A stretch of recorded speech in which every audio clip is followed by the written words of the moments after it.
So we've all done it. We've bought a camera, maybe we've bought a nice lens, maybe we've bought a load of things that we think will propel us straight to the top of the mountain when it comes to taking photos. Obviously, sadly, that doesn't happen, and we scroll through Instagram thinking to ourselves, why are our images nothing like these? Well, that can be easily solved. Well, maybe not easily, but we can start to try and solve that using Photoshop. So why not have a look at how we can make our images more moody, more interesting, and just all round better. And just quickly before we get started, I just want to stress that I'm not a perfect photographer who's been doing it for years and has been commissioned by loads of people to shoot shots for thousands upon thousands, and I don't know everything. This channel's more about the progression, more about the journey, and I hope we can share a few things with each other and we can all sort of progress together rather than me just telling you how great I am and how much you can learn from me. So I hope we teach each other a few things along the way, and this is going to be more about the progression rather than just about me being on some pedestal. So I hope you enjoy and thank you for watching. So we're in Photoshop and this is the image as it was first shot. Now the first step I'm going to do is create a vignette, and that is essentially an opaque border around an image that sort of hones in the focus on the subject, creates a bit more of a mood, and just allows a subtle change to be made, but one that will really benefit us in making just a better image. So if I make that visible, you can see the difference it makes, and to do this we just click this little adjustment icon here, go up to gradient, and then you should be greeted with something like this. Now the first step is, for me, change this to radial in the drop down menu, and then click reverse here so you can see this box is checked, so make sure that's checked. And then if I just make this totally visible so you can see what I'm doing, you can adjust the scale using this slider here to make it wider, more narrow, and that's so narrow it's covered the whole screen, more narrow, that just totally depends on the kind of look you want to create. I have this at 120, and now if you see where my cursor is hovering, if we click that, this allows us to choose our colour and our opacity. So the tabs across the top, select the opacity, tabs should I say, along the bottom, choose the colour. Now on the far end here, have that at 0 because we want the middle to be totally see-through. You might want to add a colour in there. By all means, do it, mess about, see what you can come up with. And then for me at this end, I'm going to have that at about 35. But like I said, this is totally at your discretion. You might want it more visible, less visible, whatever. And the colour I've gone for is black. Typically dark, but have a mess around. It could be whatever you want it to be. So if we click OK again, now we've got our vignette. Now the second tool, I think the most important one in this edit, is called the selective colour tool.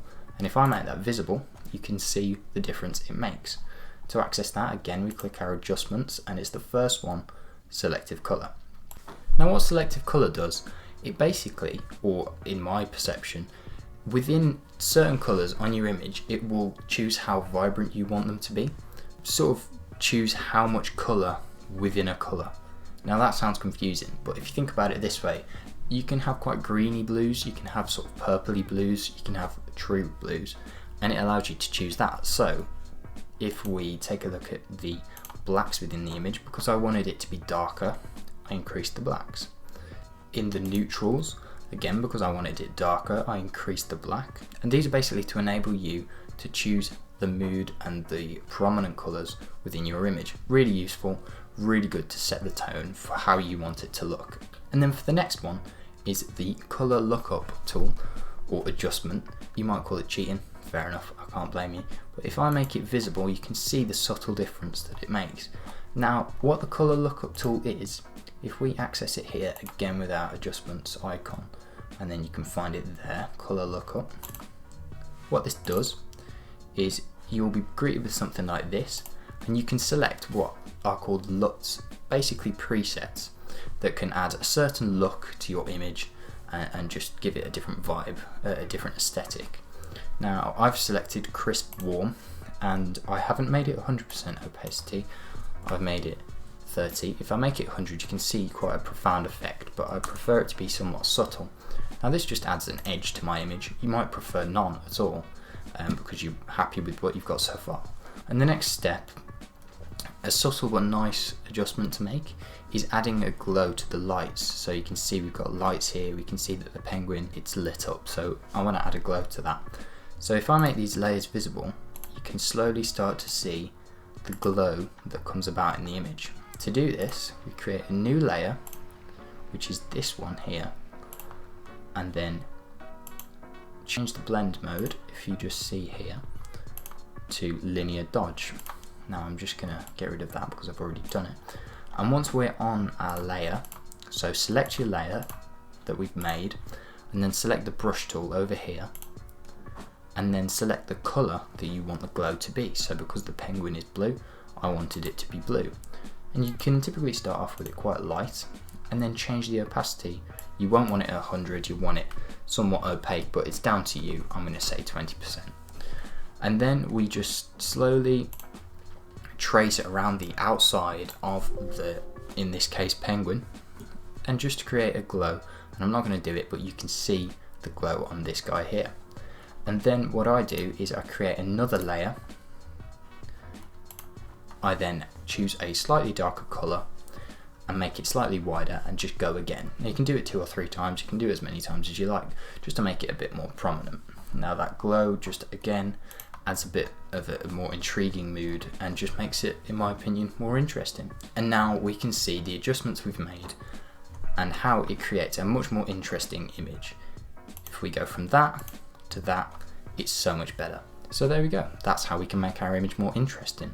I hope you took a few things from it and hopefully you found it enjoyable. Like I said, I want this to be a progressive, collaborative thing, and so if you comment with any tips or any ideas, I'll be sure to check them out, and it will really be interesting for me to see, and hopefully we can collaborate on a few things and progress together.